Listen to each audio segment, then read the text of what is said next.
यदि आप भी बच्चों 10th का पेपर कल देने जा रहे हो, आपका पेपर इंग्लिश का पेपर होगा, यदि आप भी कल पेपर देने जा रहे हो तो आपको पेपर कैसे सोल्व करना है, कैसे आंसर राइटिंग कर रही हूँ मैं आपको। एक सैम्पल पेपर है ये जिसमें काफ़ी अच्छे मार्क्स मिले हैं और माध्यमिक शिक्षा बोर्ड राजस्थान द्वारा। तो इस एक बच्चे की कॉपी है, तो मैं आपको बताता हूँ कि इसमें उसने कैसे आंसर्स लिखे थे, इसकी वजह से उसको 76 मार्क्स मिले हैं 80 में से। तो आपका जो सेक्शन वाइज आपको पेपर सोल्व करना है, तो ये सेक्शन ऐसे डालना है आपको।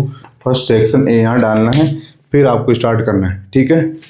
फिर आपको सेक्शन ए पूरा कंप्लीट करना है। यदि आपको कोई क्वेश्चन नहीं आता तो उसकी जगह छोड़ देनी है यहाँ पे। फिर सेक्शन ए कंप्लीट होगा, फिर उसके बाद आप सेक्शन बी डालोगे यहाँ पे, ठीक है।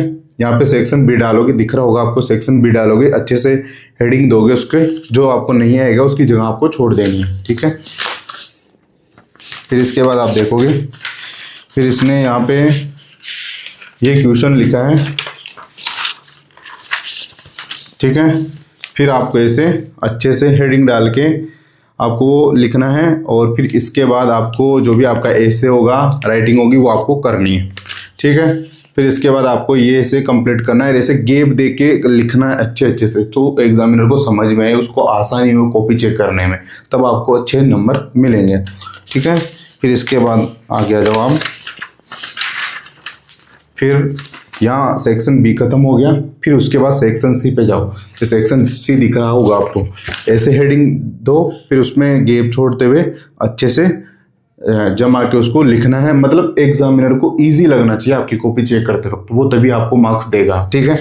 फिर इसके बाद आप आगे आ जाओ, ऐसे एक सेक्शन सी लगाया, फिर आगे जाके ऐसे सोल्व करना है। हाँ, और क्वेश्चंस के बीच में गैप देना है, ऐसे गैप दोगे ना, ऐसे नहीं करना कि एक साथ ही सब कुछ लिख दिया। क्वेश्चन के बीच में जितना गैप दोगे ना, फिर यहाँ से सेक्शन डी आ गया, ऐसे गैप दोगे ना, और ऐसे सेक्शन वाइज लिख के करोगे ना, तो आपको मार्क्स बहुत अच्छे आएंगे, ठीक है। फिर उसके बाद आप ऐसे आंसर्स लिखोगे, ठीक है। ऐसे साफ सुथरे आंसर्स होने चाहिए आपके, और ये आप स्पेस छोड़ना, जैसे क्वेश्चन कंप्लीट हुआ, फिर उसके बीच में 2 लाइन का स्पेस देना आपको, फिर नेक्स्ट क्वेश्चन स्टार्ट करना।